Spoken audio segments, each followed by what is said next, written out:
Actually, we have Lori Sheffer on. I didn't know you were going to be here. Hey, girl, Hey, girl, hey. hey.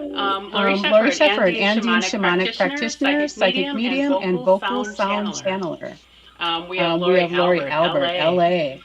Spiritual Spiritual luminary and luminary and medium. Her medium. goal Her is to goal is find to the find the spiritual spiritual spark spark within you within and you help and nurture help that nurture that flame. flame. Derek Derek McBride, McBride, spiritual spiritual channel and channel and energy energy worker. worker. Okay, Okay, Maurice did not Maurice make did it not make it today. today. We We have have Marilyn Marilyn Maldonado. Maldonado. She She offers offers soul soul readings on readings the on the evolveme.com evolveme.com platform. platform. That's That's exciting. I want exciting. a I soul want a soul reading. reading. We also We have also have Julie Julie Starr. Starr. She She offers offers psychic and psychic and mediumship mediumship readings readings as well as spirit life spirit life coaching. coaching. And we And also we also have have Don Don Marino, Marino, spiritual spiritual medium, medium, intuitive intuitive healer, and healer, and tarot tarot reader. And reader. she's And also she's the also author the of author two of two books on books on tarot, which is tarot, really which is cool. really cool. So, So, like I like I said, we said, we are. are. Oh, and Oh, I'm and Melanie I'm Melanie Rose. I am a Rose. I am a psychic psychic medium medium with with Evolve Me. Evolve Me. Yeah, you remembered to Can tell you Can tell you yourself. my tell my Monday's been Monday's been amazing? amazing? Yes. There's a lot of things So, spinning So, around, right? I I There's know. a lot know. of overload, and it's just, settling in. Yeah, Yeah, absolutely. absolutely. Um, Um, so we've been so we've doing been doing demystifying demystifying spiritual spiritual practices, practices, and and we're gonna we're do gonna do a little a talk little talk about about tools. tools. So, So, Julie, Julie, you're really you're big on really big on tools, right? tools, right? Well, I wouldn't say that. I use some tools, Well, I and Well, mean, I mean, you use you them a use lot. them a Sorry, I'm lot. just Sorry, I'm trying to just trying to readjust. readjust. I play with tools. That's That's perfect. perfect. That's what we That's what want we here. want here. Yeah, but I'm not totally reliant on them. Yeah, and I Yeah, think and I think They're fun to use. Yeah. I feel the I feel same the way. same Like way. I Like I can use can like use like pendulums or pendulums or cards or cards or whatever, but I whatever, but don't I need don't them. need them. So So Yeah, yeah. tell us tell Um, us about about a little bit about how you how use you your use your tools, Julie. tools, Since Julie, you're since you're new this new this week, week. yeah, I'm glad to be here. This is Yay. fun, and I'm sorry I have to sign off early because that's I got a okay. That's little okay. messed up on my times. But That's why we're That's getting why you we're getting you first. first. I'll tell you one tool of reaching down that I actually do use a lot, and within the context of my readings, and I have used it in mediumship before, or in the context of psychic readings, spirits will come through, and it's relevant for mediumship. But I am an artist, and I've been doing art since I was 8 years old. And so I've just naturally brought art into psychic readings. And what I'll do is before I even start a reading, I'll tune in and just start sketching. And I'll sketch intuitively, and I'll create what I at one time called um, a little tarot card for a person, a personal tarot card. But then it's more like a comic page. But I'll show you an example of one that Oh actually Oh ended my. up my being gosh. a mediumship Foolish. mediumship, because this was the orb, and there's a dragon coming out of the cloud, and the girl was talking about how her mother told a story. Her mother had passed about the dragon that was in the cloud that she had seen, and nobody believed her. And this just came out in the drawing when I was talking to her. So that was kind of fun. And I'll show you. I'll just show you like a comic strip version of one. I guess we could say this is a comic strip version of a young lady, and we were doing like coaching, spirit coaching, and this came out for her. And I just started the whole reading from that. Oh Oh wow. And wow. so it's a fun way to tune in and then have something I can give them after. That Yeah. is so fun. Oh my gosh. It's fun. And another thing I've learned how to do is scrying with water and food coloring. And so you Oh, can I've divine the heard of Heard that. of future. that. It's fun. And you could tune in people's current circumstances with that. That's kind of it's similar to the clouds, like we were talking about the clouds. And Melanie, Yeah. you had a good story about clouds. I did I did actually. actually. When I When I was, was like six like or 6 or 7. Like I said, I was that weird kid, and I I used to meditate without realizing that I was meditating. I would go outside, and we had this huge yard, and I would lay in the field, and and am I reverberating? No, not No, well. you're good. No, You're good. Not for I us. can hear it. Okay, sorry. you might be on YouTube. Maybe. Maybe. Yeah, Rachel, and and I would lay in my yard, and I would I would lay and look at the clouds, and I I must have been 7 or 8, something like that. But I would try to lower my heart rate as slow as I could. I would just lay there and be like, oh, and I think like, I'm I'm probably not gonna die. Let me just see how low and quiet I can get my heartbeat. And I would just do that every once in a while. And one day when I was out there, I was like looking at the clouds, and I was like, who? Where's my husband? I'll probably get married. Like, what's my husband's name? And I kind of went through names, and a few came to me, and then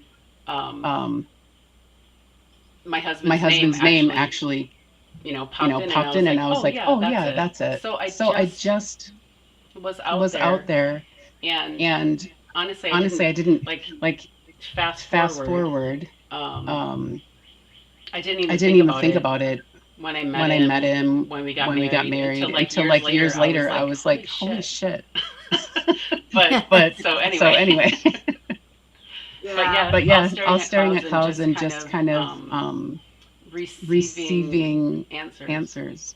And for whatever reason, I just knew. And at the same time, I was like, is he in the U.S.? Is he in Germany? Like, is he here? Is he from some crazy place? You know? And I was like, no, I think it's just the U.S. Which he was in the U.S. That's amazing. Yeah. So Melanie, Rachel is saying, could you mute your microphone on your on the computer? Yeah, the reverb on YouTube is completely off. Yeah, it's really bad. Yeah, apparently. It looks like it's muted. It is muted. Yeah, but that's the OBS. It Right, needs like to be on your muted laptop. on her actual computer. Down on the bottom, on the right-hand side, there's a little, like, the speakers. All right, hold on one second. People, we're gonna get this working. Yes, we are. You know what? Just a little. Because Mercury will not bring us down. While she's doing that, can I tell you my cloud story? Is that better? Can you hear me? Oh Yeah. Oh my my God. God. Thank you, Lord. Lord. Is that Or- the- Or Really really just just thank you, Rachel, So, Rachel, and you're going to have to tell us if that's And okay. Sky. and Sky. Thank you, Sky. Thank you, Sky. I know you're you're there. Is that better? Is that better? Can you guys? Is it better? I don't know, Rachel. I'm waiting for Rachel to tell us. Anyway, go Little ahead. technical difficulties, people. I know. But you know what? The 12th, I believe, Mercury goes direct. And then after that, we're going to be smooth. Yeah, There's for lucky people. Well, we're learning technology right now. Yeah. yeah. We feel that what we do, but we're learning technology. Yeah. And Yeah. Rachel, Rachel, Is that better? She said it's just Melanie that's reverbing. I know. I know. I don't know I don't know what to do. So So now I don't hear a reverb. So I'm hoping that it's better now. Rachel, So Rachel, can we I tell- good? Can I tell you real quick my cloud story? Yes. What is your Okay. Yes, please do. please do.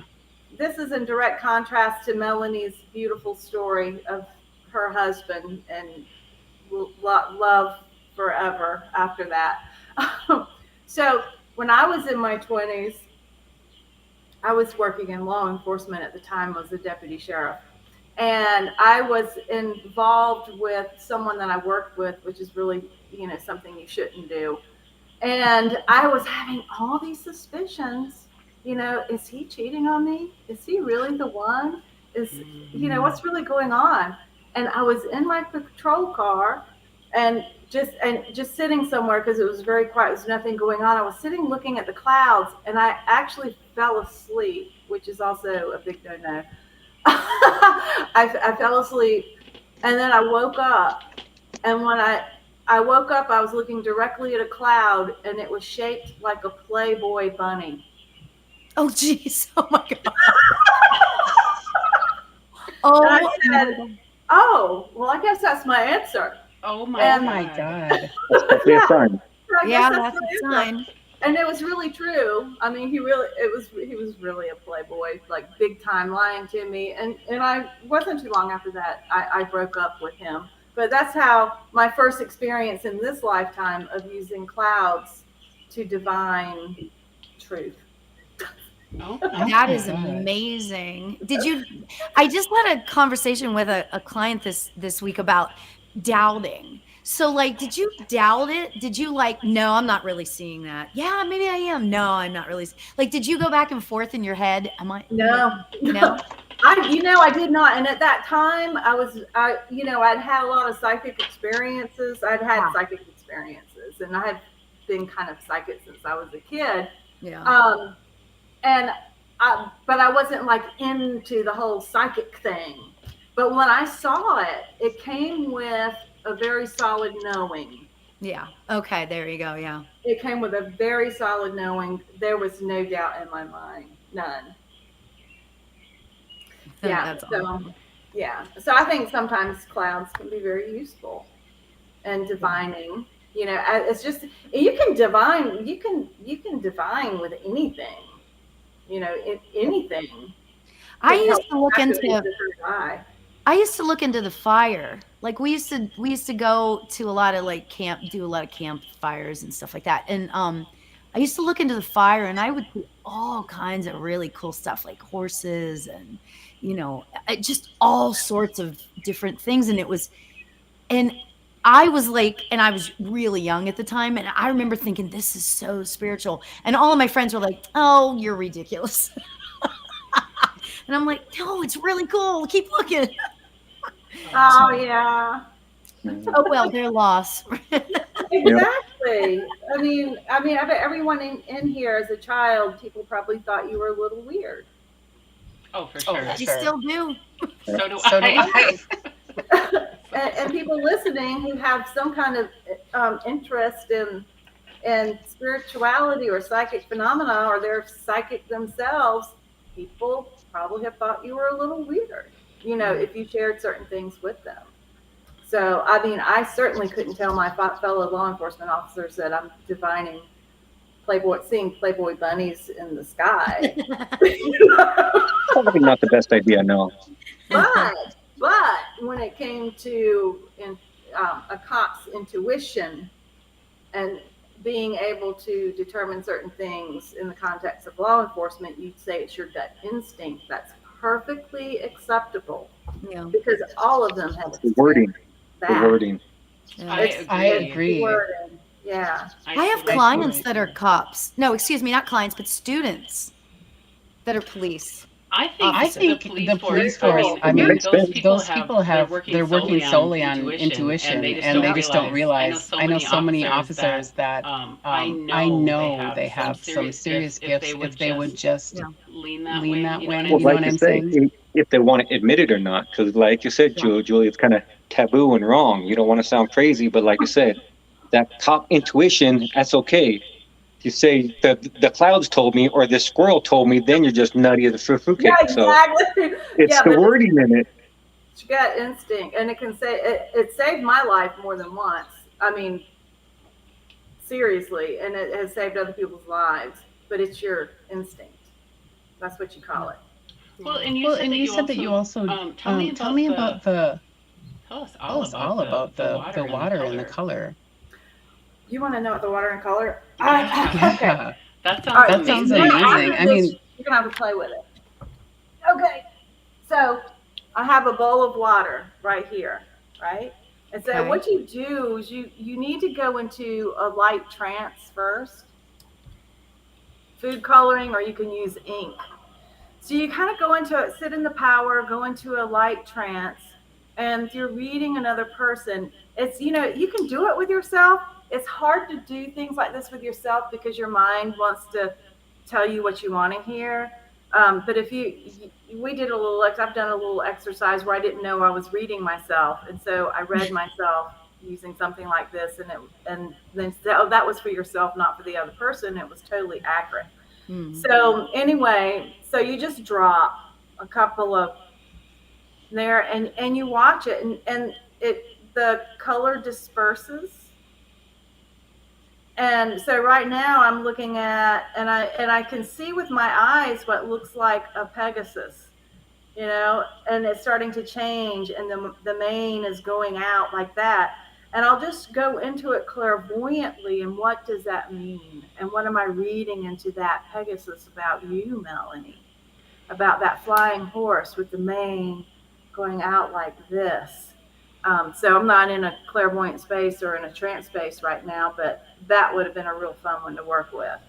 And that's basically That's it. really cool. You just see the image, and you're using your third eye, to do a reading based on this drop in the water. Right. That is so cool. And I've actually done similar in candles and mirrors, like scrying that way. That's always interesting and really. I mean, it can be really weird too. But Yeah, it's the same thing with a mirror, with a candle flame. You can do it with paper. Ball up a piece of paper, open it up, and then just start drawing in the lines of it and see what comes out. I have never heard that. That's cool. Really cool. Have you guys ever read flowers? Like I have a friend that does, like, she would, like, in our development circle, she would give, like, everybody would choose their flower, and then she would look into the flower and then give you the reading that way. It was really cool. I've heard of that. Yeah. I've heard of that, and I think that's so cool, and I want to try it. Yeah, I know. We should try that. Do you think we could do it on here? Yeah. We can do anything on here. We can do anything we want. So Dawn, our two-time author about tarot cards. Tell us a little bit about you. Yeah, so when I work, I also do crystal healing. So I do a lot of my sessions incorporated with crystals. So whether it's energy healing or readings. So that's actually one of the biggest tools that I use are crystals. Sometimes the energy of it, sometimes channeling messages, sometimes the properties of the crystal just sort of pop out and kind of give me insight into what the person might be needing, what kind of guidance. So it's actually a big part of the work that I do. Almost every kind of session or service, I'm guided to bring over a bunch of different crystals to work with in different ways for people. Yeah, and it keeps it fun and exciting too, because I don't know, they're all pretty and sparkly. So do you also use crystals to clear your cards? Sometimes I'll use selenite for that. To clear my cards, because I also use cards a lot in my readings and my sessions. I'm often guided to pull from very specific decks depending on the person. But selenite is really good at clearing the energy of the decks. And can you just for viewers, can you talk a little bit about clearing the energy? Like why would you do that? Sure. Well, for me personally, I like to use like longer pieces, like this kind of and I will, if I'm doing it for a person, like cut in the air around them, the cords. If I'm doing it with a deck, I'll sort of go like around the deck and then leave a piece of crystal, like a piece of selenite on top of the deck overnight to help clear the energy of it. But I like to kind of use it sort of tangibly, like in the air around it too. It definitely, you can kind of feel the energy shift a lot of times with that. So it's a pretty powerful tool for, I use a lot of selenite in my work too. So that's very cool. Yeah. I love that. So when you are doing readings, how many different spreads do you do? How do you decide? It depends. Every time is different. Sometimes I am just guided to intuitively just sort of pull cards.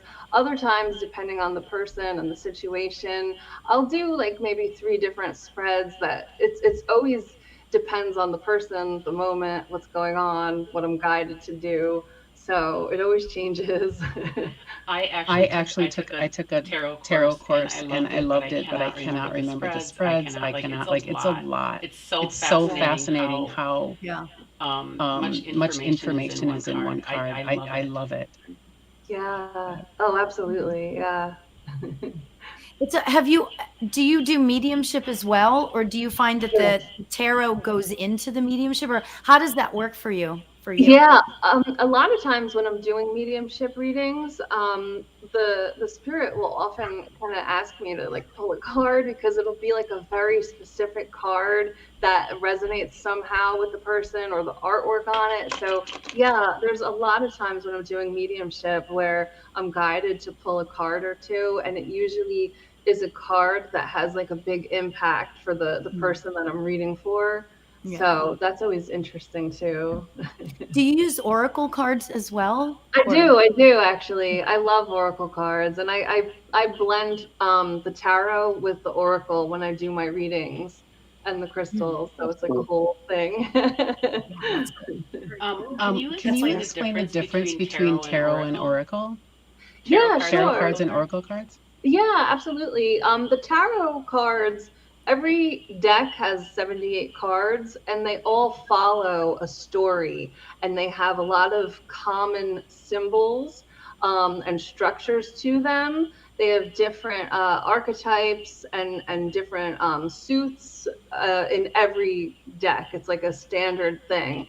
Whereas oracle cards, it's almost like anything goes. You can have just pictures or words and just different messages, and they sort of supplement the readings. Like the tarot is very much more structured, where an oracle card is much more flexible, much more open to interpretation, where tarot is much more within the confines of the structure of it. Oh, that's so cool.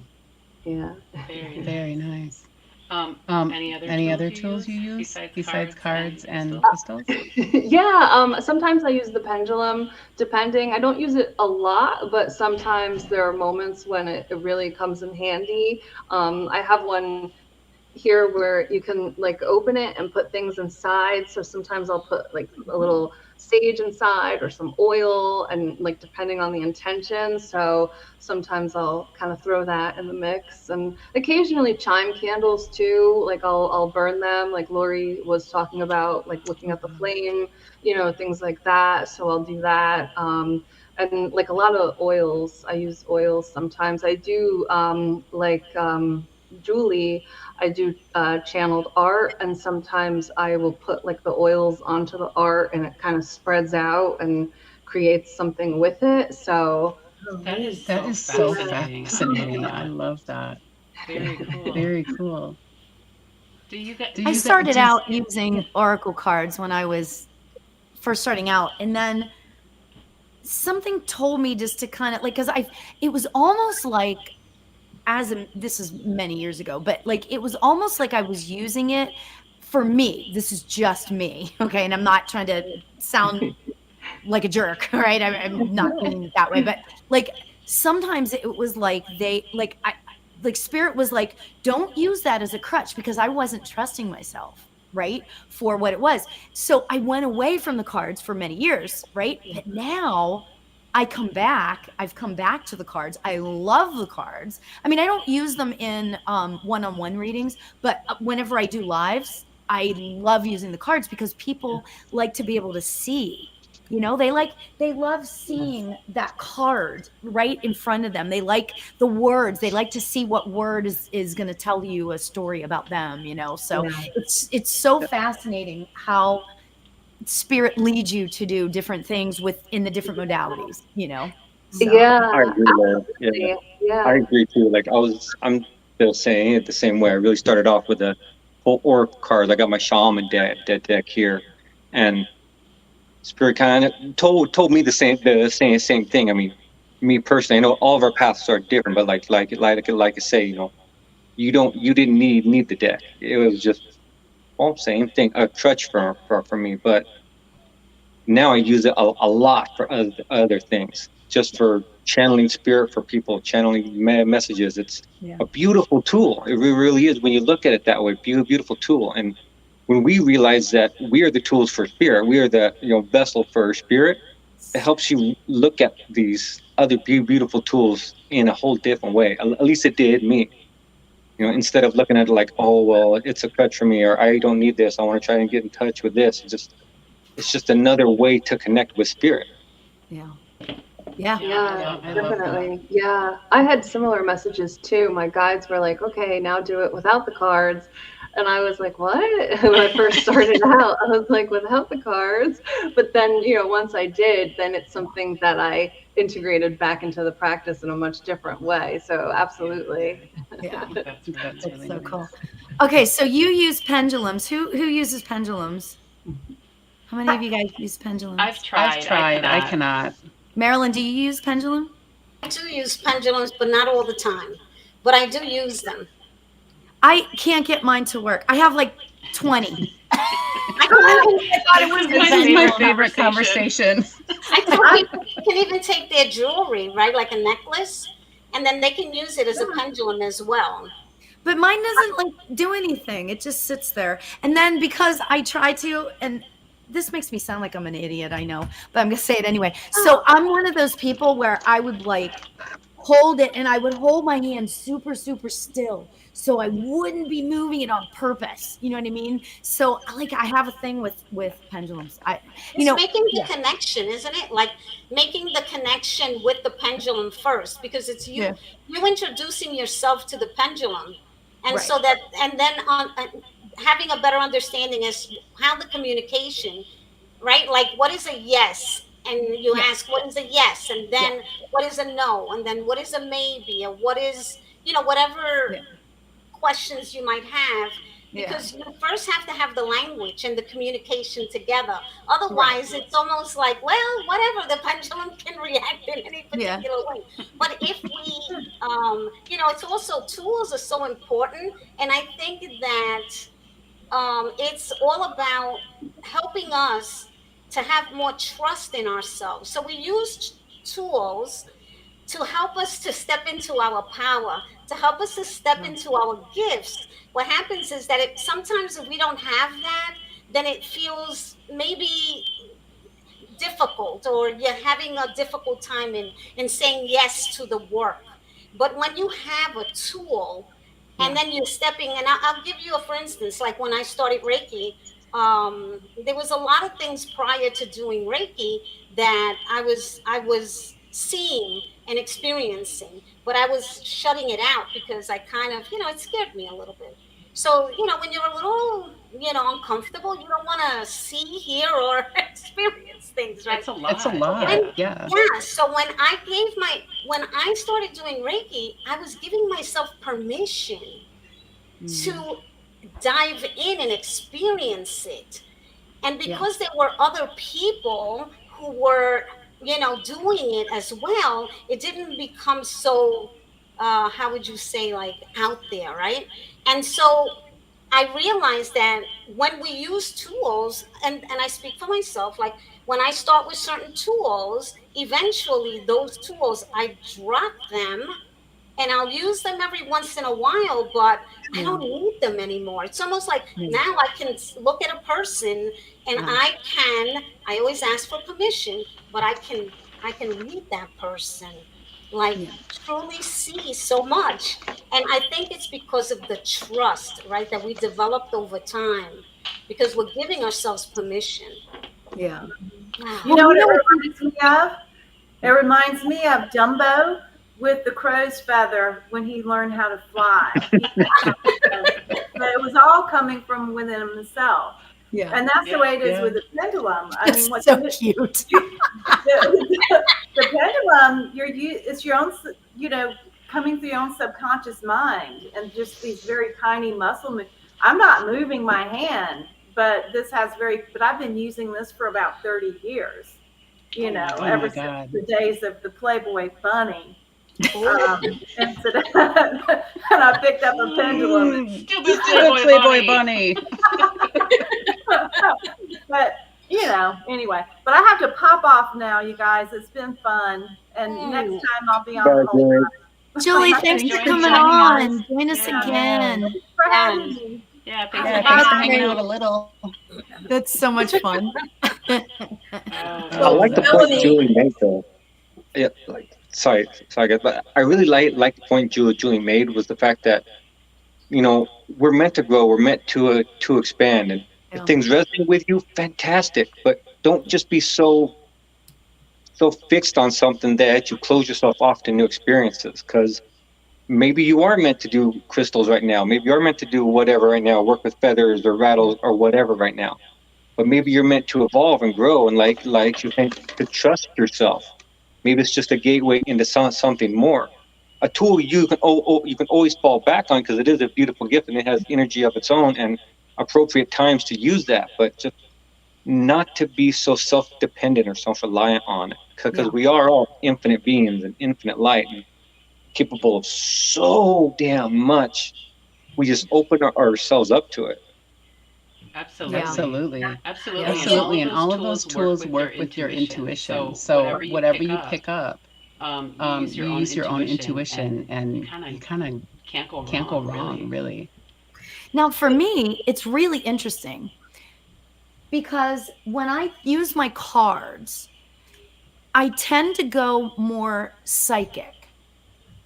But when I'm ready to do, or when I need to do a mediumship reading, it comes to me in a different way. And then sometimes, if I'm doing like lives and stuff, sometimes what'll happen is I will do like I'll pull a card or something, and then it'll turn, it starts out psychic and then it turns into mediumship. Isn't that interesting? It's like, That's beautiful, man. That's kind of beautiful. Yeah. I think Same that's with what we're me. meant to do. yeah. Yeah. Now, I have to say that, sometimes there's a tool that I will never use, when I'm in person, especially, I've got my purple room, and I've got my feathers, my rattles, my bells, my gong, my drums, my crystals, my pendulums. And what happens is You got to get your drum out. Lori, I'd love to hear your drum. well, yeah, if it'll work on here, it doesn't on Zoom. But anyway, it comes in different for every single person. But I have to say, speaking of the tool, so I was called, as you guys were talking, to write something, and this is how I often work, is spirit comes in through writing. So I wrote this, and it's like, when I first started, I was like, what am I doing? So this is what I wrote. I forgot where the blossoms bloom. I wander searching for the beauty, and yet I cannot attain that which I seek. A wanderer approaches, hands held out, and within his palm lies a pebble. A pebble bursting with reds and blues. It gives me a childish grin and points to the ground, littered with glittering stones. Wow, that is so beautiful. And when I finished it, right, because when I first started, where the blossoms bloom, what the heck nonsense is this? They're talking about flowers. This is nonsense. And then I get down and I go, oh my God, because beauty is different for everybody, and what we're searching is going to be different for everybody. So the tools, right back to that thing, the tools will depend on what the individual needs. Yes, I agree. I think that when I do my work, there are times when the bells come out. There are times when the drums come out. There are times when my rattles come out, when the feathers come out. There's always a lit candle. There is always a clear glass of water. There's always been a prayer and clearing prior to. But the tools, they come in as they're needed. And as there are some clients that sound is so powerful for them. It just like shakes stuff up. Like the energy just moves. It vibrates. You can feel it. And they'll tell you just how opening it was. So sound is such a beautiful. I love working with sound, because sound is the rhythm, and it's the rhythm of our bodies. Right? We have this beautiful rhythm inside of us. And so when they resonate, right, Spirit will say, oh, the bell now, or the rattle for this one, or the tuning fork, or the bowl, or whatever it is that the person needs. And there's such an opening, a shifting, but it has to do with the frequencies of the sounds that the person is calling for in the moment that you're with them. So I love music to begin with. You know, I love the power dance. I love dancing for every, you name it, and I'm dancing for it. If I need to cry and I need to dance, I'm dancing it out and I'm crying it out. And so whatever it is in moving my body, I just feel that that is such a beautiful thing for everyone to experience, to be able to shake their body so that they can move stuff off and out, because a lot of times we don't realize just the power of that movement that can shift us, That's why I like to call them spirit. I like to call them spirit readings instead of mediumship or psychic readings. You know what I mean? I like that. Because I like that. Like if and it's so funny because I was doing a thing before and like a workshop before, and we were talking about mediumship, we were talking about psychic, we were talking about all of this stuff, and about how English mediums do things completely different than we do them. We were talking about it on here too. And it's so fascinating to me because it's like all of us, I feel like all of us, it's all inclusive versus, like, because if you go to England and you get a mediumship reading, you just get mediumship. I mean, that's it, you know?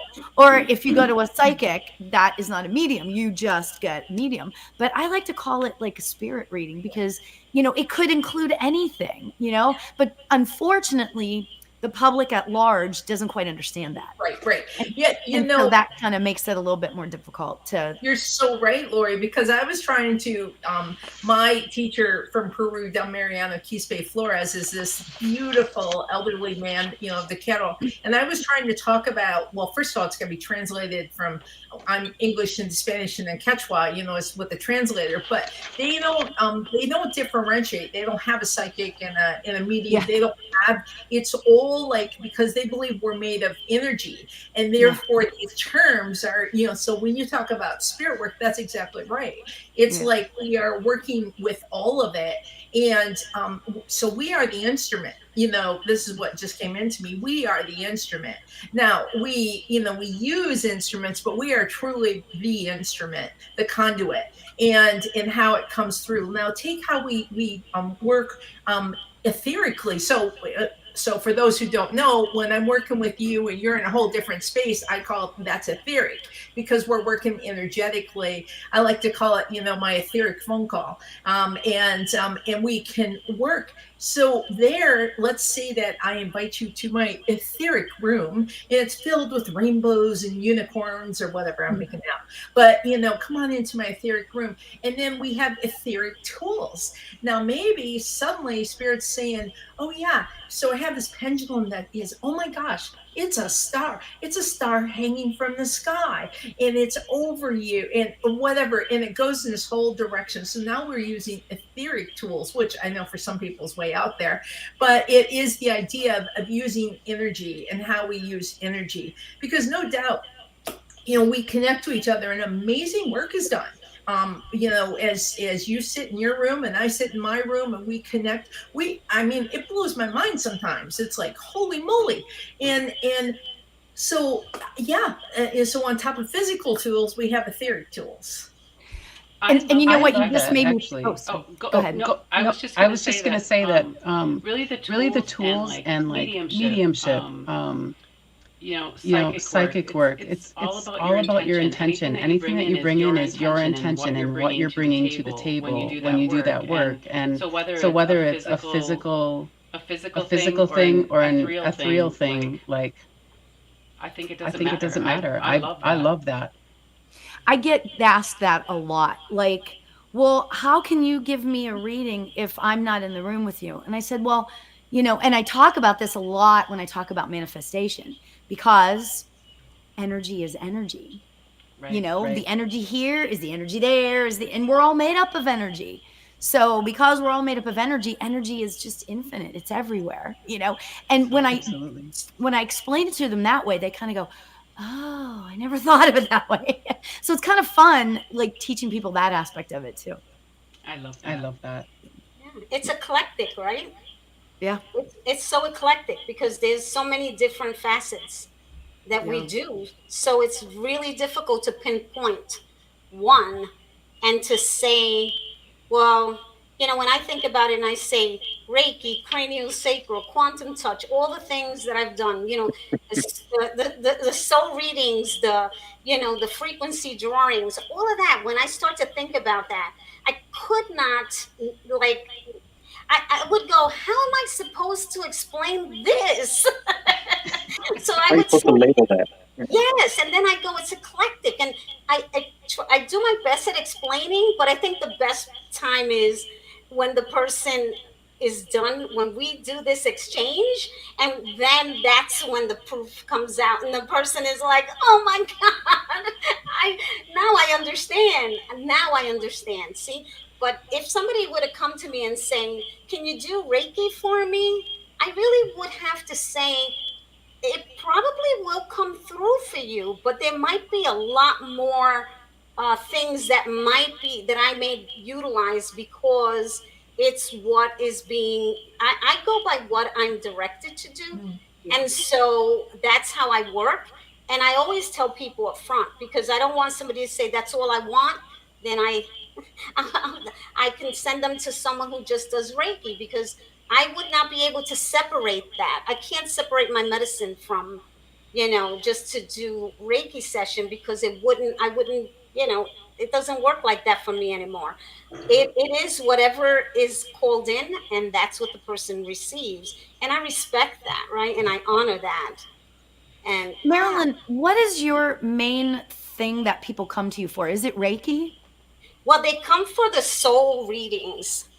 And because the soul readings incorporate so much, they actually there's a reading, and then there's and when I say healing, right, it's not because there was something, wrong with you, but it's just sometimes there's an imbalance, or there's a miscommunication that, sometimes we carry, and then it just needs to be shifted somewhat so that you can move forward in your life. Because we have a lot of times there are those blocks that we carry, and we don't really understand them. So my work is about looking in and communicating it, because the soul speaks.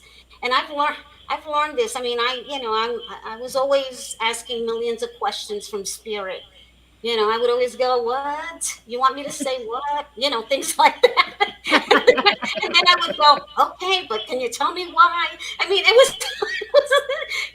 was, this was just the way I, how would I say, emerged, right? And just got to where I am today. But I so trust, and I so understand now why. And I don't have to know. I simply need to just speak it out, because your soul is always talking. The problem is that we don't listen. Yes. So it's giving us all the messages, right? All the messages, each and every time. So usually when a person comes to me and I don't know anything about them, and I just, sit before them, and I'll start to talk to them about the things, and they'll go, how do you know that? Things that have happened in their lives, or, experiences that they may be having now. And then where the glitches are, where the areas are where they're being held back. Because what we want to do is free ourselves from that. And I go like this, and I've done a lot of work on myself and I still have so much more. But I always go like this, exactly. It's so important to be able to clear as much as possible, so that for the next generation also, for the future and for the past, so the more we clear, the easier it is for those that are coming after us. And then we're also clearing, a lot of that energetic, toxic belief system. And, I just believe so much in this, because I know that each and every one of us has such beautiful, beautiful powers and work. And even the people that are listening to us right now, Yeah. They have so many gifts and they're just waiting. Like the gifts are there and going, can you unwrap me? Can you unwrap me, please? I'm here. I'm here. So I think that the work that we all do is about helping people to unwrap those gifts, because that's what it's all about. The more we can, get to the place of who we came here to be, oh my God, what a world we're gonna have, right? I I love that so much. That is so well said. And that's the thing, like that. A lot of people like they look at me or us like we know something everyone else doesn't, and it's not the case. It's like everyone has gifts, and it's just a matter of bringing them out.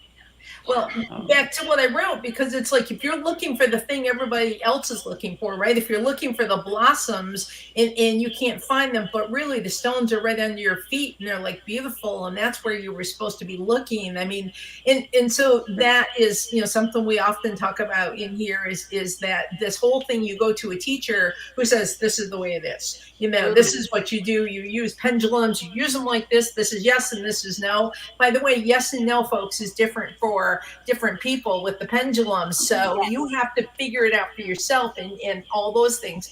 And that's a personal relationship you create with your pendulum. So as we need to understand that this beautiful teacher is teaching us things, but it's not written in stone. That it's going to work out differently, and that that's true for whether it's crystals or it's pendulums or it's channeled writing. By the way, Marilyn does amazing artwork, by the way, channeled stuff. But yeah, Dawn, I see you shaking your head, right? With the pendulums, it's a personal relationship. Yeah. Okay, Dawn, I need for you to tell me how to use this. Back to the pendulum. So Yes. So I'm going to preface this with, I have a love-hate relationship with my pendulum. There's times when I'm like, yes, we're doing this. And there's other times where I'm like, all right, I can't right now. But, when I work with them, for me, I like to connect primarily to like my higher self for the information. And when you hold it, like I know you said you hold it like kind of well, I used to. I've learned that I need to just be and oh my God, this is cracking me up. Yeah. So hold it a little more loosely so that it can move. And when you tap in, ask whoever you're connecting to, if it's your higher self. I'm using the other one. Guides. If it's your higher self or your guides, whoever you're asking, ask them to show you clearly what yes is. And like mine's moving and I will say, and so you'll get, is yours doing it for you? Are you getting a yes? Okay. Yeah, I'm doing it good. Going back and forth. That's good. I thank them and I say, show me no. Show me no. Oh, look at that.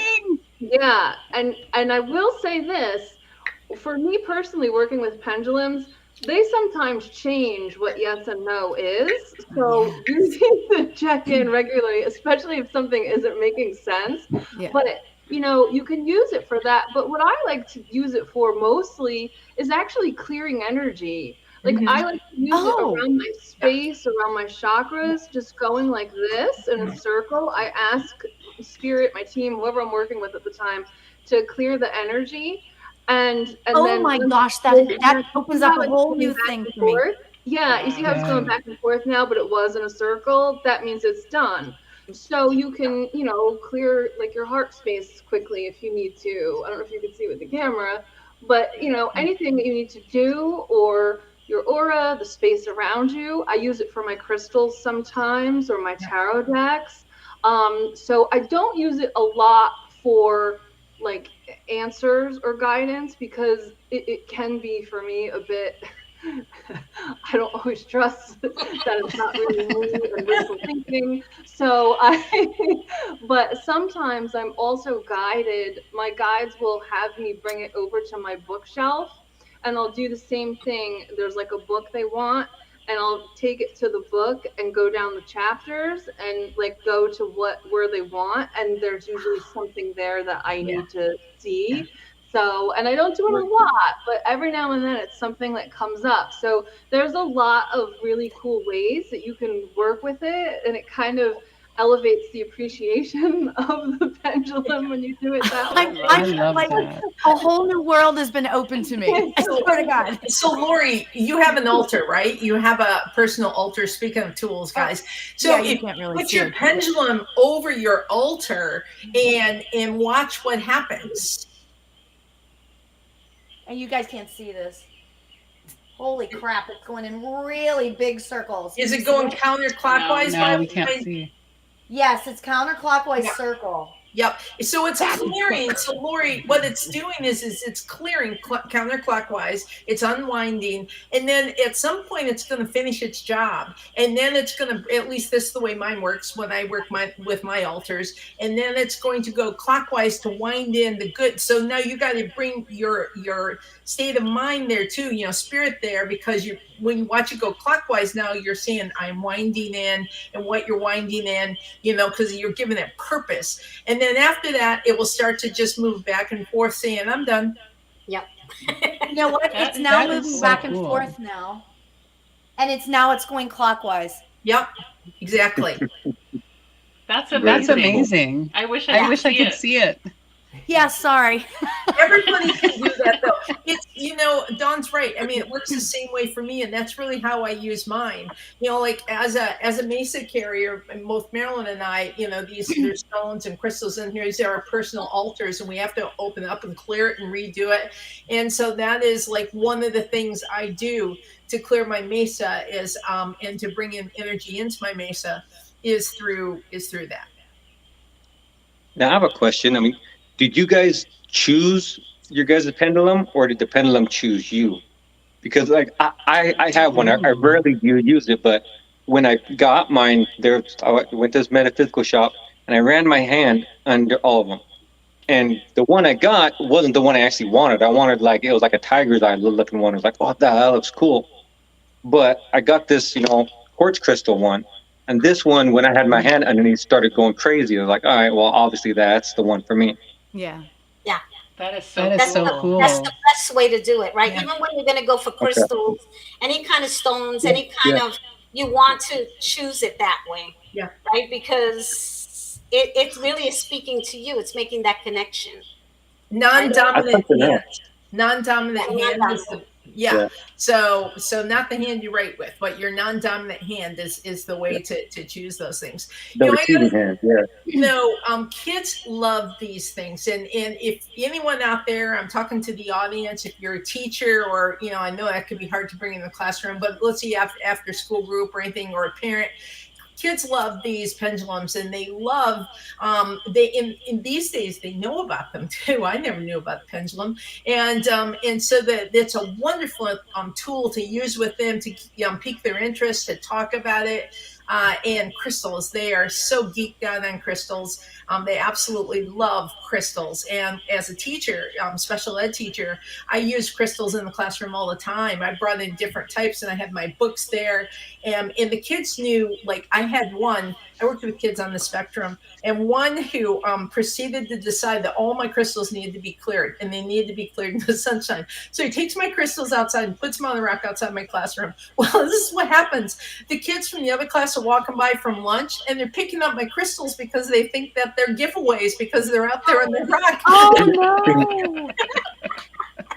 Oh no. Are you like, I know, I'm like running out and going, those are my crystals. Oh my Hey, God. so guess gosh, what? that's so funny. I took my other pendulum, which doesn't move so much, but I love it. And Derek, I was reminded of what happened. I love this pendulum. It's cool looking. I bought it even though the one next to it was moving more, because I thought, well, I have so many of these. You know what I mean? So this one doesn't move as much. It's really interesting. Isn't that interesting? But check this out. When I went over here and I said, oh, you need to show me yes, right? And it went a whole different way than this one. Isn't that Did interesting? you test it? Because this is what I used to do for testing. That's what I show the kids. Is my name's Lori, by the way, but is my name Sally? And then it would go, it would go one direction. Is my name Jane? And then I say, is my name Lori? And it would go in the right direction. So I would test it. I'd say, do I have 10 children? And I would do these silly things. And then I would, ask the right question. And that's how I would find directions. Kids eat that up. They love that. They're all over that. So, but that's the way I do it. It just came into me, and I already knew this, but they said to bring this in. You can make your own pendulum. Anything works. Like a button. You could put something on there with a button on a string, and it would work. Look, Marilyn, what do you got there, Marilyn?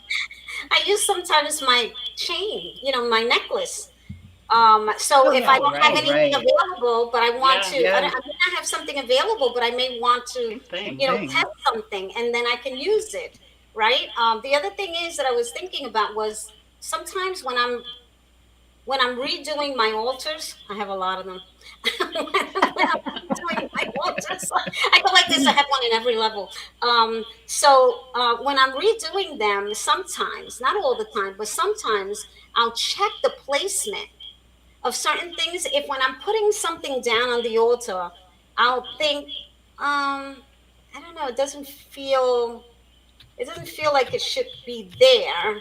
But I continue to put the rest of the things down, and still that's a little bit like, Then I pull my pendulum out, and then I test to see, right? And sometimes what happens is I may need to move it to a different position, or I just may need it to have cleared it, because maybe that piece needed a little bit clearing.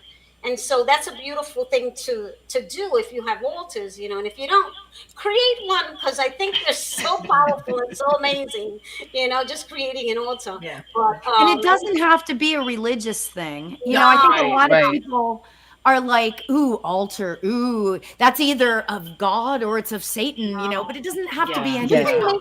Yeah, you can do an altar. It can be it's just of you. For your inner child, even. I have one for my inner child. So, I'm working on a certain age. So I put a picture of me at that age, and I work around that, right? Oh my gosh, that's such a good idea. And so think about it, because that's really good. You heal that child. What is that child wanting? What did that child need? What can you give that child now? And then how do you feed your altar so that you can feed your child? And so it's amazing because, I've moved up. I've moved up quite a few. That's so good, though. That's so good, because a lot of the thing is like doing the work to figure out a lot of like being a healer, a psychic, a medium, like any of those things. Like a lot of it is doing the work with yourself to figure out where you are and like what you actually need to clear and what you're holding on to. That's like cramping your energy and like that I have never thought of. I have a little altar, and it's just the things that I like, and I always have candles lit, but I have never thought of like putting a photo of myself at the age that I'm working on. That you just blew my mind. That's amazing. And let me not say you have to, you don't have to, but for me, the way I do my altars, I always have water, always a clear glass of water. Right. And then I have my candle. If you can't, some people can't light candles because, they have cats or they have children and they're afraid that, there could be a fire or whatever. So you don't have to. You can put the candles that you have the battery operated, so long as there's a symbol, or you can put a photo of a beautiful lit candle that looks, like the you can feel the vibrations of that beautiful picture of the fire. But I always make sure that I have my water and that I have fire. And then I have, I always have like a crystal or two there because I love my crystals. But I love it. Marilyn, you are killing this episode. I love it. Right? No, the other thing is when, as practitioners, when I, first of all, when I was doing a lot of my healing over my traumas, I would have a soul retrieval, which would go back and go to that aspect. So, for instance, I used to apologize all the time. I'm sorry. I am a Midwesterner at heart, right? I'm sorry. And so why do I feel like I have to apologize all the time? So going back and then finding that aspect of myself and where that is. And then, I'm working with a shamanic practitioner at that point to do that. And then what I find is here's this child who was like always yelled at and always felt like they had to apologize, right? I'm sorry, please, just, whatever. And so then that child now that I've recollected into me, that aspect of myself, the altar becomes a way for me to keep that connection going after the session, to now feed the child, to integrate that child within myself. Now, the next time around, so first of all, it started out by, I put my baseball glove there, right? And was feeding that part of my child with my dad telling me girls don't play baseball. Well, Dad, it's on my altar, But anyway, then, okay, I'm cool with that. And now it's on to the next thing and so the altar changes with us, or altars. And then don't forget the altars. So you lost your dad. And you have a lot of pain, you feel like there's some unfinished business, make a cute little altar, maybe write a note for Dad on there, a few words, or design it. And you can do healing in so many ways. Altars can be used for so many different things. Well, what about Dia de los Muertos?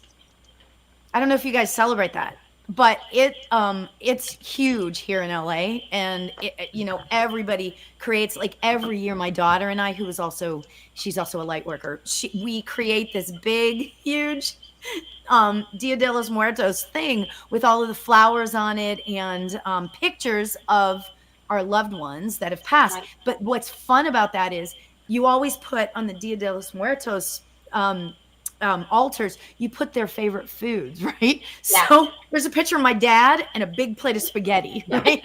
And then there's like, somebody else and a can of beer. And, it's like, it can be fun. Like, It doesn't have to be like dramatic. Do you know what I'm saying? And it's important to make it light, right? Yes. Because we don't want to make it so heavy. We don't want to have, and this is important, we don't want to create an altar in our homes that's going to bring us sadness, or it's going to bring us to a place where we're feeling very low. What we want, like I have an altar for my ancestors, and I have photos, and every time I look at them, I just go like this, oh, the power in you, and let it be, and then I just, soak it all in, because I think it's so important for us to honor them, but at the same time to be able to understand that we're part of them and they're part of us, and they really haven't left us, and we all know that, right? We all know that. And so anybody who's listening who doesn't, trust me when I say they have never left us. They are here, and they will always be here with us. We just have to listen. Right? Exactly. That's the hard part for most people. And trust. And and sometimes you have your loved ones that just don't want to leave. Yes. They'll move things around in your house. They'll do all kinds of stuff, but it's all, it's all fun until it's hot. That's the thing too. I mean, we got to remember too, some of our loved ones are connecting with us because they're growing and evolving too. Just because they're on the other side, they're not done growing. They're not done evolving. They're not done learning their lessons. And part of their growth is working with us. That's why, like you say, Marilyn, it's so important to invite them in, because you're helping them heal. You're helping them grow. You're helping them evolve in more ways than we could ever possibly know. Our ancestors, our angels, our guides, the earth, the elements. I mean, they all want to connect with us because they're all growing and evolving. And they love that. They do. They're waiting. They're like hands open, like, come on, calling us. It's beautiful. Yeah, well, I have to tell you guys a funny story. I don't know if maybe I've told this story on here before because I tell it a lot, but my mother passed away about 4 years ago. And obviously, well, I shouldn't say obviously, but I was very much entrenched in this world, and I was definitely a working medium for many years before that. And luckily we made peace about it, because it was like she didn't believe that I could do this, and it was one of those kind of things. She was older and stuff. Anyway, so we knew she was about to go. I can hear her going right now, I can't believe you're telling them the story again. Gosh, Mom. So it was crazy because I'm thinking, okay, so she's gonna pass. All right, I get that. I'm sure I'll feel her right away, right? I'm a medium. I'll feel her right away, right? So she passes, and obviously, and I have a smile and I'm laughing right now, but it wasn't quite that happy at the time, right? However, so she passes away, and I was like, where is she? Come on, Mom, where are you? What's going on? She made me wait for 36 hours. Wow. I was like, I'm at the point where I'm like questioning everything because she made me wait. But as soon as she was there, she's always like right here on my side. She's never left since she came back. So it was kind of like, come on, but it's weird what that does to you, because I was literally questioning everything. I'm like, holy crap, maybe I'm really not a medium. I mean, seriously, because I thought for sure. I mean, she and I were this close. I mean, really close. I couldn't believe she wasn't there. So, but she came.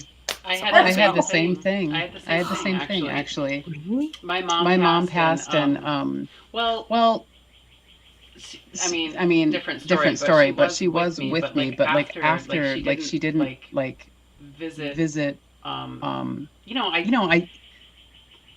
Spirit is so close. You think like when your loved one passed, they're just going to be there all the time, and it's not the case with my mom. But I was done. I was like, I'm a medium, and I can't even feel or hear my mom. Like it was just my own grief, obviously. Like I was still digesting her passing and things like that. But I had the same thing. Oh my God, you and I are I'm a medium. Do you know how similar you and I are? It's amazing. I know. How similar our stories are, Melanie.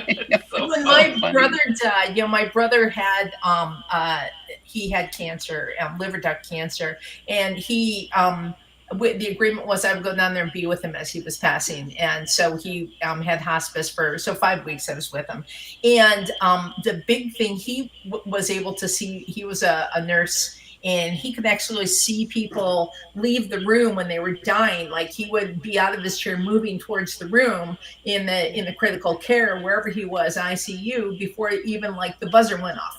That's how much he could do it. But he didn't really feel comfortable with it, right? He didn't particularly like it.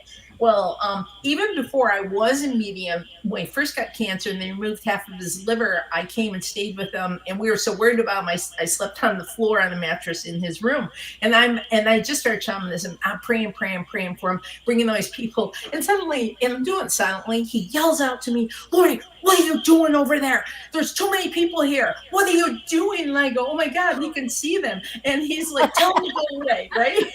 So that was like 12 years ago.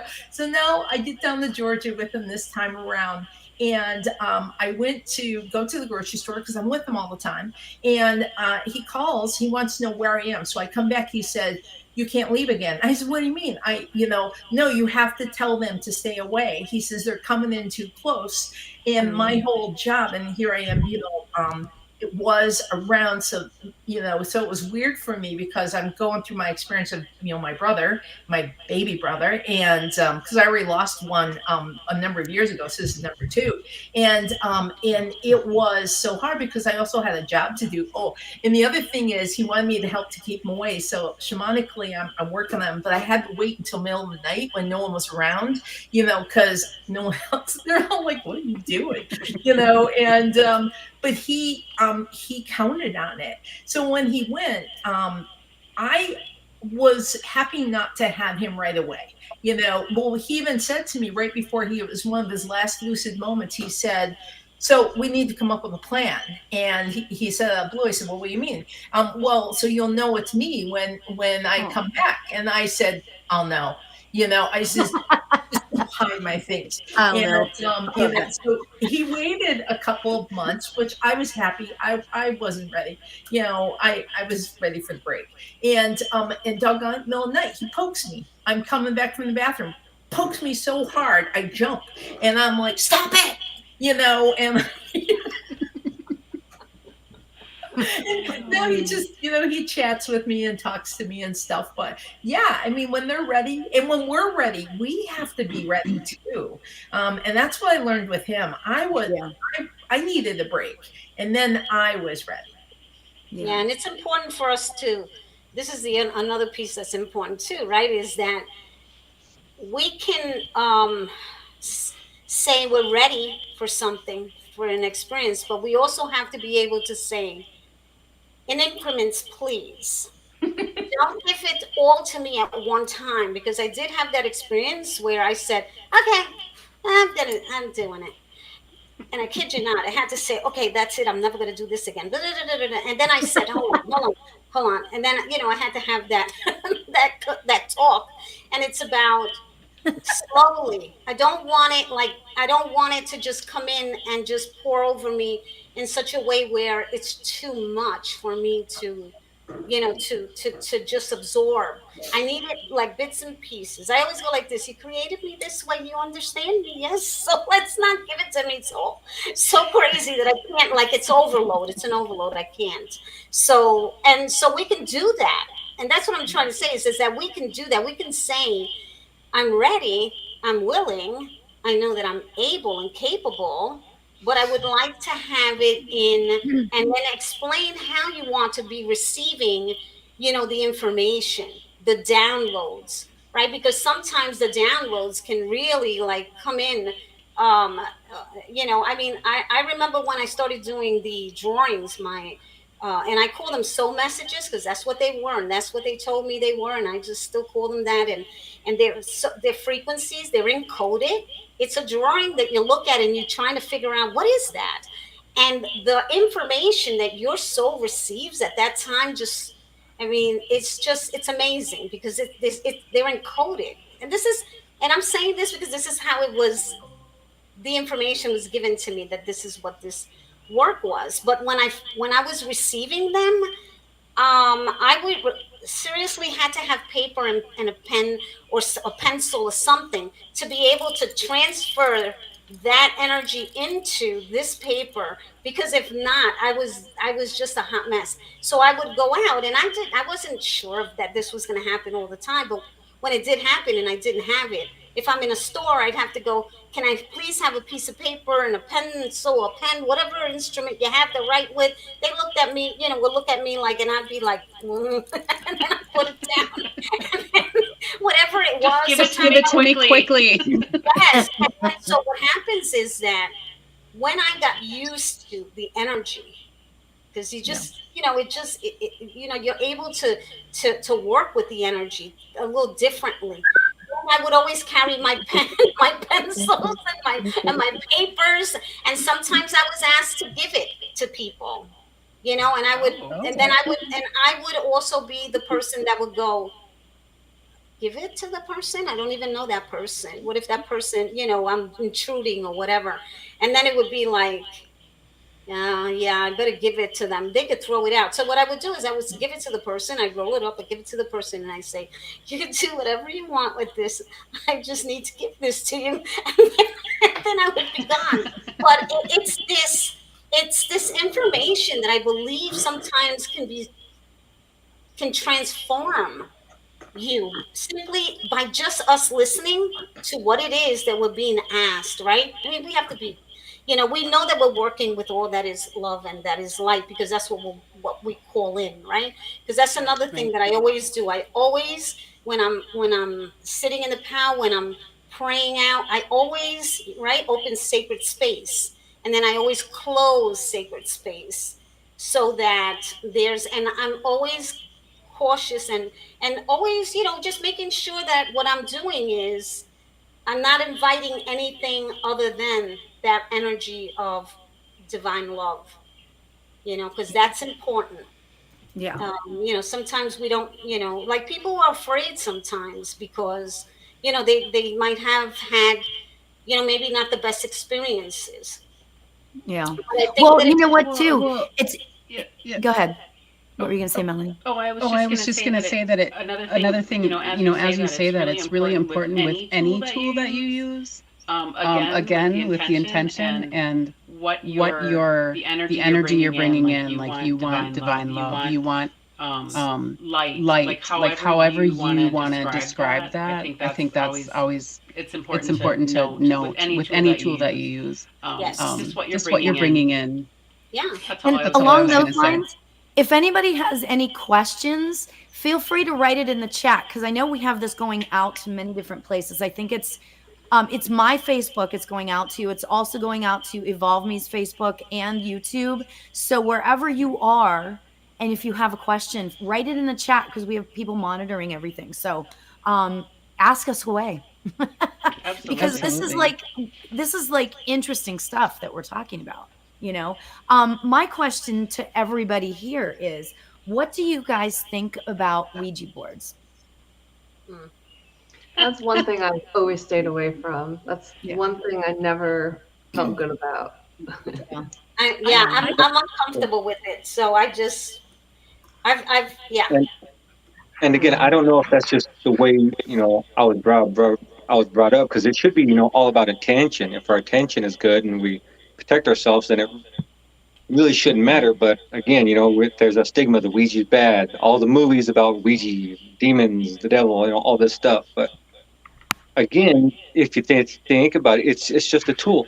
And if you use it as that with respect and honor, then it shouldn't matter. But I think a lot of it is the societal upbringings. You know, it's evil. Well, it's that. I've never also, played with I it, agree with but that. He was the guy that originated it, and I don't know the whole story, so I probably shouldn't even say it, but he did not have the best of intentions when he created it. So I think that it's like a lineage type thing, from what I understand. Now, I've heard that. And the reason why I fully believe that is because the only tool that I use is Oracle cards. And this particular deck, they're called Psy cards, PSY cards, right?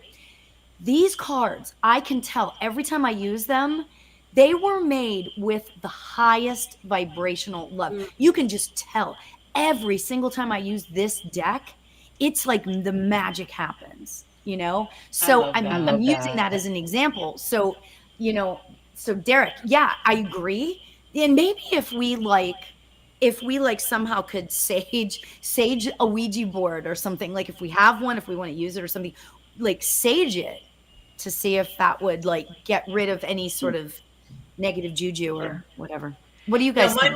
My mom used one when she was a teenager, and it's really interesting. And whatever she did with it, it came true, right? And so it freaked her out completely. And so she told her children that we weren't allowed to touch them. This was, you know, no Ouija boards, no nothing. But what deeper for me it says is that, and also my great grandmother, my mom's grandmother, read tea leaves and palms too, and my mom was very turned off by that too, because there was right things in there. But my mom was I think her own, you know, what she was capable of, her own gift was there, and she was so afraid of that made her just so when I went to my mother and told her I was a medium, she wasn't happy about it. You know, we fight that in our family. You know, so the Ouija board was very representative of all of that, and I had to convince her that no, Mom, that's not what I'm doing. But yeah, because that's how she sees it, is through the Ouija board and palm reading and tea leaves.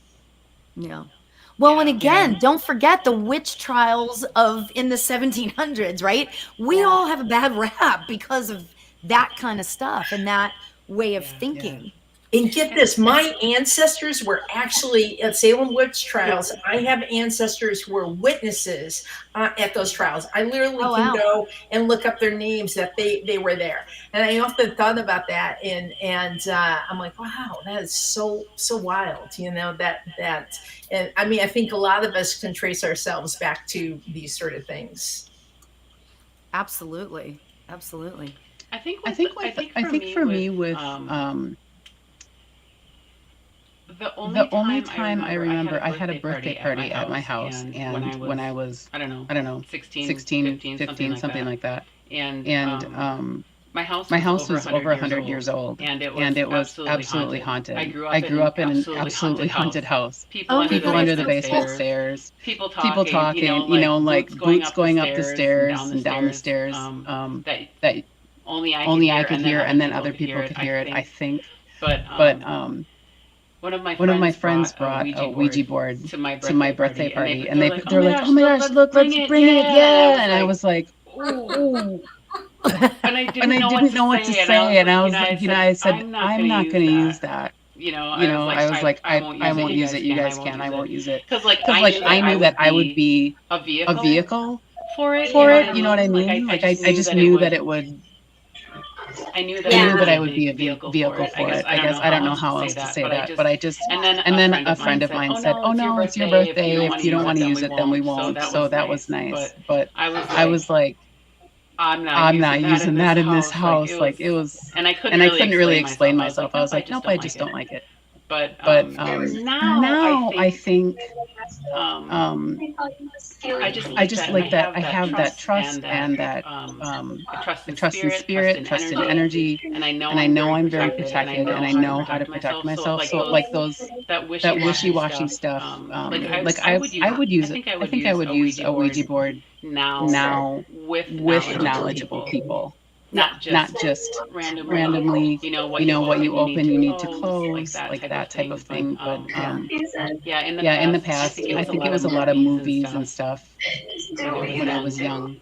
Well, and that's the thing, like I completely agree with Derek in that it's just a thing, Yeah. But how much of the energy from its origins comes through?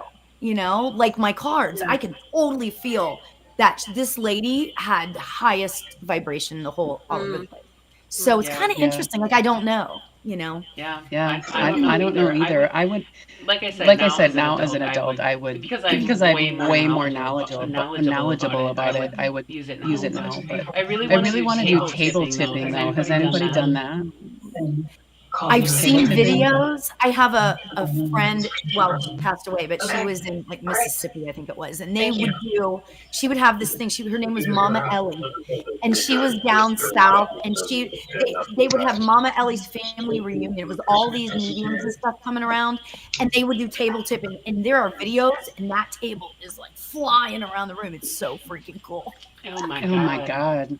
That'd be so cool. I've heard about it, but I have not been able to try it. And table tipping is where everyone has their. What was that? I haven't. Oh. Yeah. I just. It's table tipping is where like you have everyone has their hands on the table, and you just kind of talk to spirit, and the table will tip or it will move or it will lift and you walk with it. Like it's just. Well, apparently what you need to do is you have to put on really high vibrational music, because it's not about being all and, meditative. That is still not a word, but meditative. Yes. You know what I mean? It's like you have to like raise the vibration, and everybody has to be singing and dancing and has to be loud. And that's when the energy starts to move the table, from what I understand. Yeah. That's all I know.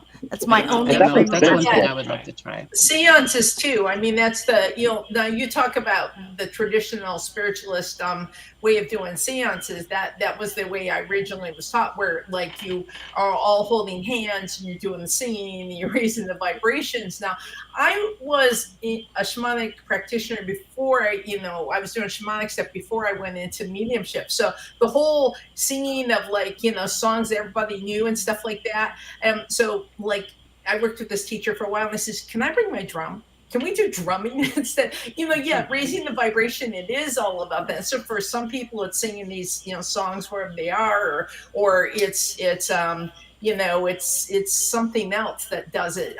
And so, anything that works, but definitely the higher you get that vibration, the more you're going to be able to, do a seance, make room for spirit to come in through you. Yeah. It just affects the nature of reality. There's this beautiful book. It's called Inner Vegas. This guy, Joseph Gallenberger, he's a teacher at the Monroe Institute, where he takes a group of people down to Las Vegas, and he'll get a room for the week. And the first day or two, he'll just spend the day with the people, just meditating on love and high vibrations and just oneness and togetherness. and they'll actually rent out the like 1 or 2 tables, and they'll throw dice. And he found out when they're all in that high vibration, when they're all encouraging each other, the dice perform beautifully for them. I mean, they get intuitive hits. They know when to roll, they know when not to roll, and it's all about that vibration of love. And he could tell he like when he was doing it on his own at first. Whenever he started getting discouraged, or had a bad day, or was tired, the dice wouldn't behave at all. As soon as he grounded himself, did meditations of love and high vibrations, the dice would perform beautifully for him. And I think that's just another way that our intentions, our energy influences the nature of reality. Yeah. I talk about the frequencies so much that it's like an overload, but the frequencies really do matter, right? Sound and certain frequencies make certain connections. Like there are certain frequencies that of certain words that if we were really paying attention, they affect us, right? Sometimes certain words, the frequency of how they're said, or even the word itself, sometimes that frequency hits us in a certain spot, and it's like we get triggered or we get reactive, right? And it's all about the frequency. It's that vibrational frequency that really is living inside of us, and we don't even know that it's there until it's activated, right? Sometimes the activation is that trigger, that frequency that vibration that moves into the frequency because it matches, and then we have that response. So yeah, it's so important to just be mindful and paying attention to the things that really, I look and I go like this. I want to do all the things that make me feel good. Yeah. Because I want to be in that good space. So if something comes into my mind and it's maybe not the best, and I can't really do anything about it, then I can, write it out, put it as a prayer, and light a candle, and then let it go and go into my happy space. Because when I'm in my happiest space is when I can I can get results, right? I can get information that's going to help me. When I'm bogged down with, things that are worrying me, I'm in the worry place. I can't get anything good from there. I can only get the good stuff in the good stuff, right? The good vibrations and the good frequencies. So it's all about staying in that. And sometimes people say, oh, then you got your head in the sand. You're not looking at things. You're not paying it. No, I just don't want to look at that right now, because then I'm going to lose my focus, and I'm not going to be focused on what I need so that I can get out of this, energy, so that I can go to a higher frequency. So now I can see it from a different perspective, because I can't see it from a different perspective if I don't move out of this frequency, right? If I'm stuck in this frequency and I don't move up to a higher vibrational frequency, then I can't see anything but this madness, right? So it's about moving out of this energy long enough to be able to see something different. And then I'll have an answer on how to fix this crazy, right? Because if I'm in the crazy, I can't fix it. If I can get out of the crazy and I can move my energy upward, and I can say, okay, hold on, this is not working. Let me move up here. And then I can see it from a different perspective. I really can work it out. But I cannot work it out if I'm in my energy of crazy. I just can't do it.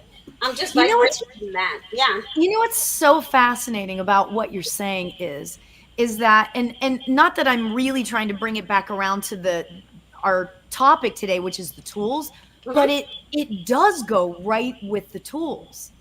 Because all these tools that we talked about today, whether it's the pendulums or the cards or the this or the drums or whatever, it's just about changing the energy, or I shouldn't say changing, but shifting the energy of yourself, other people, the thing, and the spirit, whatever. It's about energy shifting. It's about bringing up the vibration. Yeah, so it's so fascinating. Yeah. If you ring a bell, right? Yeah. There's a shift that takes place, because what happens? The focus is now on the hearing, and maybe even if you can see it, the looking at the bell, and then so your mind is now moving into that, and your energy is opening up to that. So yeah, the drumming, the rattling, the bells, the singing, the toning, everything, the movement. I'm into moving. I like to move. I love that. I want to bring in a little bit of a shift, just because somehow, so like we have all these tools and we have all these sprays, we have smudging, we have all these things that we use, but then we have the person who comes into us, the sitter, the client, and we need to be, at least this is, I think being a special ed teacher really has tuned this into me, because of some people are neurodivergent, right? They energy comes into them differently, the way they sense things or feel things, or so like with the kids I worked with, I had kids, so the big thing with using the what's the essences, the little things of lavender and all that stuff. Well, certain ones would trigger, so you do all the research, you do this stuff, and then I would have a student being triggered by the smell, and or I would have these problems. And so I found myself, when I'm in that higher place before someone comes in, and plus respectfully, I will ask the person, I'll say, are you okay if I, with candles, or maybe before they come, and I check, are there any sounds that bother you? And I will do a thing to make sure that's okay, because nothing will drop your frequency quicker than when the other person is being aggravated. Well, yeah. Trust me, teacher here, how many times have I been trying to raise that vibration just to be told a few things, that it didn't work for them. And in my line of work, that could be now putting a comma in a sentence on the whiteboard, But anyway, it's really important that we also have the perspective of others as well. Because just because it's raising our vibration, it might be not working for someone else. So always keep that in mind. And I think it's important when you do your work, right, and you're sitting with someone, that you actually let them know what could happen during this session. I always tell people, and then I'll talk to them about the drum, the bell, the rattles, the tuning fork, whatever, right? And I'll say music sometimes too, right? I always will give them that understanding. And then the other thing is incense, right? Or if you're gonna do sage and people can't handle that, then if ahead of time, you don't do it, right? Because every client is different and everybody gets affected. You can have an allergic reaction to, I stopped wearing perfume a long time ago, because I always knew that it's a possibility you can meet somebody that's an asthmatic, or that has issues with certain scents, and then it could be really traumatic. I mean, it could be really, really bad. So I would rather just not. Right? So, but it's important, to always inform your clients as to the tools that you may be using. You might not use them, but it's important to let them know that it is a possibility that you may use it. I mean, sometimes, all the time I tell them, but sometimes I don't use them. Or sometimes I may use one or two, or nothing at all. But they know ahead of time, so that they're also not, like shaken by it, or feeling like, oh, I didn't expect that, that kind of thing. Yeah. So that's important. It really is important. Yeah. Yeah, it's really, and the longer you're in this, it's like, even I'm to a point now, if I go for to receive something from someone else in their physical space. So energy, we know we go from hot to cold really quick. So you can go into, someone's office, someone's space, and you feel just fine. And suddenly they're working on you and you're freezing, and then you're heating up. So, when I'm putting someone on the table, well, a couple of things. One is I always crack my window, because even when I'm working etherically, because we want the energy to leave. So it's important to have a window open, and that impacts the temperature. And so when I'm working on someone in my office, I make sure I have a blanket nearby, but I also clear that afterwards because of energetically. So I, all these crazy things, but I literally think through everything. So I got the tools and I got the supports, and then but it's just making sure your intent is good. And as long as you have a high intent, you can have no tools, none of that. And that's okay too. Yeah. I never use anything. I mean, I literally, in my spirit readings, it's all me and spirit, you know? But because of this show today, I feel more empowered than I ever have. Thank you, Dawn, for the use of the pendulum. I love that. Finally. I really do.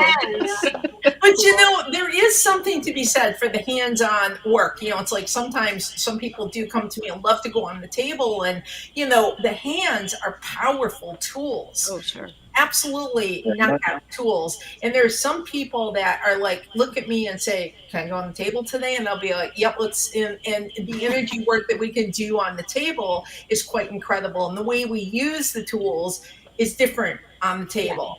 And so, you know, so some of us do table work, some of us don't. And so that is just important. I didn't mean to make it sound like that. I thought it was wrong. No, I know. I just wanted to acknowledge, because sometimes I don't use any of that. Someone come in, and I just had someone, they said, well, I've never had anything. They got a gift certificate.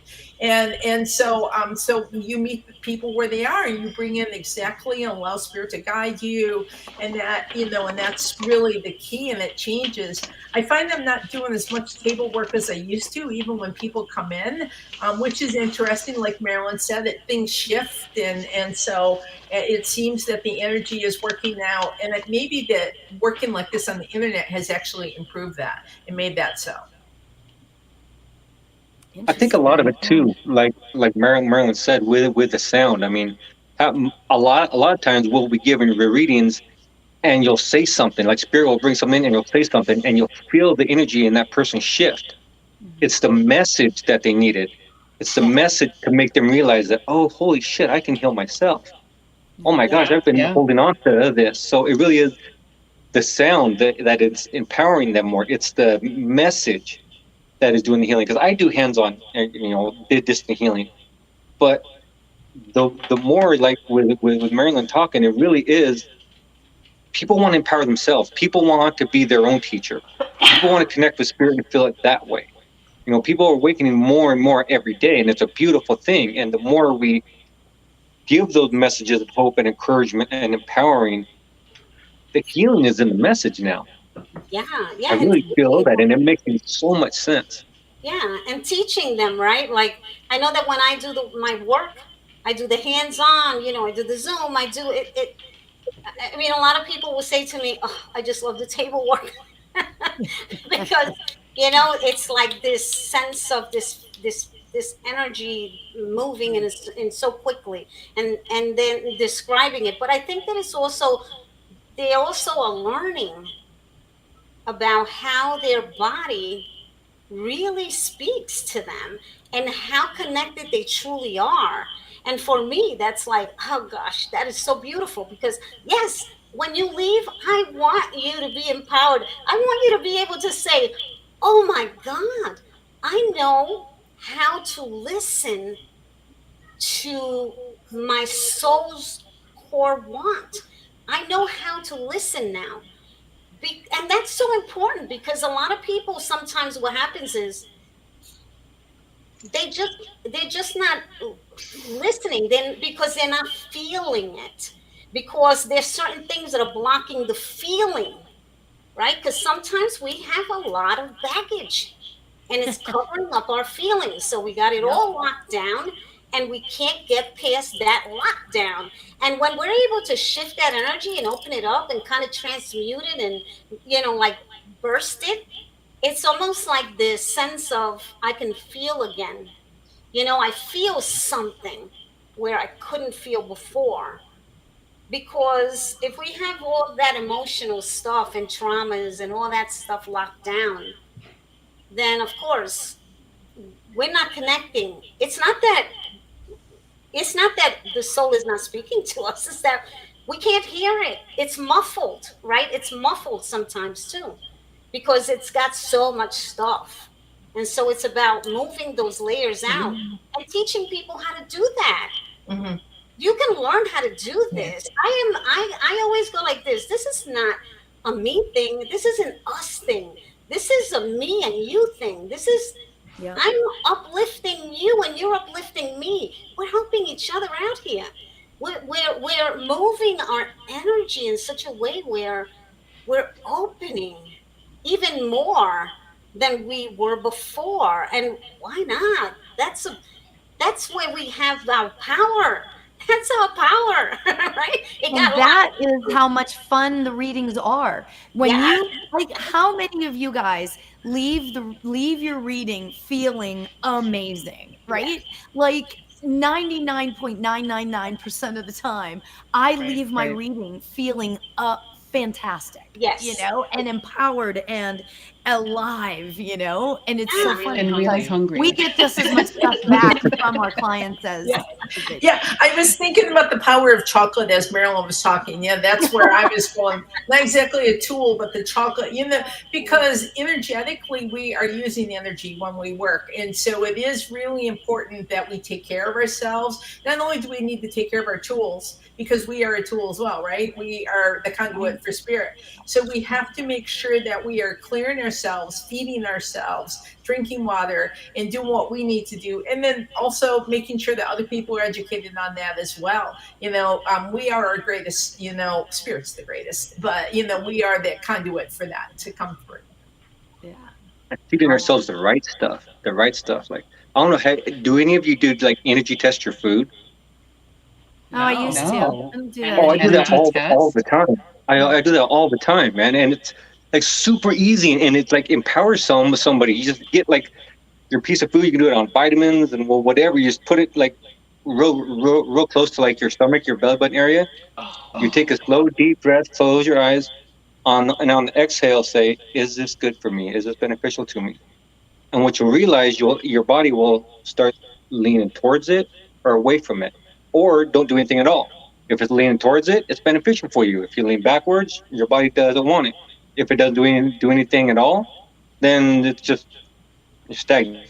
But if you like Cheetos, don't do it. Yeah. I was gonna say, or like you got your pendulum over your, you know, chocolate ice cream, and I eat this, and you're willing the pendulum to go say yes. I love Cheetos. Never idea. will I do it. Yeah, it's a beautiful idea. I'm not there yet. I'm really, I just pray over my food, and I ask it I ask as I invited in to go in and serve me in the right way. Do your thing. I'm not there with the, you know, with I mean, I try not to eat junk food. When I eat junk food, that's an indicator, right? When I'm having like chips, like if I know if I'm reaching in the grocery store for potato chips, I go like this now. What is it that's troubling you, my child? That's Oh God! That's what I say. It goes into my basket. I don't Wait care. a minute. But I buy it. But I buy it, and then I go. Okay, we're gonna weigh this out. We're gonna weigh it out, okay? But half the time, by the time I get into the car, some Mac open. And I say, now we'll work this out in a little bit. Right now, I'm gonna feed this energy that needs to be fed. We'll work it out in 5 minutes. We'll work it out as soon as this bag is. Because, right? I mean, you can't. It's hard sometimes to, I don't know, negotiate everything, right? Like sometimes we have to be able to say, you know what? Today, I think I'm going to dive into those chips. You know, sometimes I see, I go like this. You start out with a little bag, you know, little bags, and I go like this, just one, and then I'll go. I think another one won't matter. And then I go, okay, let's talk about this. What is it? I'm not ready. Okay, I'm not ready. Okay, let me finish eating the chips, and then we'll talk about it. But I usually will get to the place where I can figure out what it is that's troubling me, and then I work on it because it's important for me. But I don't want to, how do you say, like, I don't want to cut myself off and kind of like punish myself in a way, right? Because I don't need to punish myself. I want to eat those chips, and I want to enjoy them. And so I will. Yeah. And then we'll talk about it and we'll figure it out. I think that's really important though, that with that type of thing, like You don't ever want to shame yourself. That's just about balance. Oh, Listen, Listen, eat the chips. I eat eat the chips. Eat them. Eat them if you need them. Eat them. And you know about how I balance. justify it? You know how I justify it? I'm a spiritual being having a human experience. There you go. And this human experience is Listen, like if that works, that's fine. Eat the chips. Eat the chips. But you know, even though it's different, crystals, I used to be that way with crystals. You know, I used to go to this crystal warehouse and then, you know, eat them. It'd be like, oh, I'm just going to go buy like 2 or 3. That's it. And then, you know, by the time I'm leaving, I've spent $500, right? And it's like, you know, this thing, and so I haven't went in a while. And so I said to my wife, I says, oh, we should go buy crystals. She looked at me and she says, have you been in your room lately? She says, I think we have enough, you know, but it's like, chips, do you need more? She's your grounder. She grounds the crap out of you. Yeah. My husband told me that the other day. He says, look in your closet. Do you see all? Look around you. Do you see all the crystals everywhere? Because there's no just go out there and buy a crystal. You gotta go out there and, you know. And I go like this. But do you know? I'm not going out for the gold or the diamonds. I'm just going for the crystals. It could be Well, guys, this was great. We're like a little bit over time, but before we kind of wrap it up, I just wanted to mention a few things coming up at Evolve Me. Obviously, definitely come and find all of us at Evolve Me. Let's Let's see. We have the Evolving View, this show every Monday at 8 p.m. Eastern, which is so fun. Let's see. May, where are we? Today's the 8th, May 9th. Chikara is live on TikTok, 6:30 p.m. Eastern. She's providing an auric field check for the audience. I just think that's the coolest thing. I have to go find that. And where is that? That's TikTok? She's live on TikTok. Tomorrow night. Okay. May 9th, 6:30 Eastern. An auric field check. That's crazy. Understanding Akashic Records. Theon has that on May 9th at 7 p.m. That's a 4-week workshop. Lori and Sam have the LGBTQ IA plus. We are family group. Thursdays. I hope I said that right. Thursdays at 8 p.m. Eastern. And that's a community discussion and just bringing everyone together. And a little bit later in June, we have the Sophia Code with Annette Green. That'll be very interesting. And also May at Evolve Me, we have the mental wellness workshops.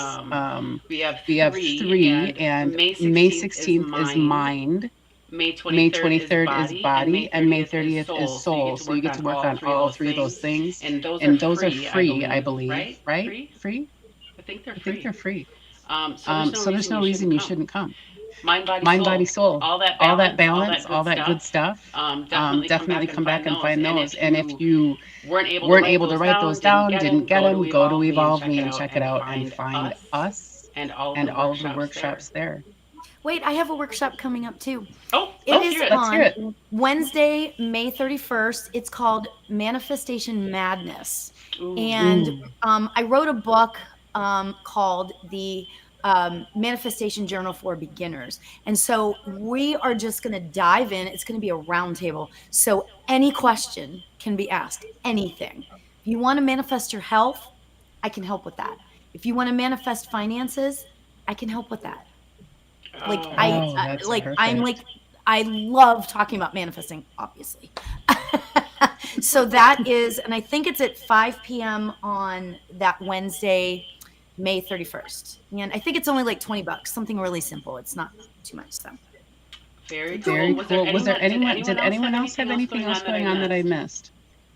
there's plenty of things that evolve me. I just have my little list. And also next week, continuing with the demystifying spiritual practices. Next week we're going to be talking about modes of communication, like the clairs, clairvoyance, clairaudience, a ton of those things, numbers, signs that we see. That will be our next show. So definitely come back. I know that's really exciting.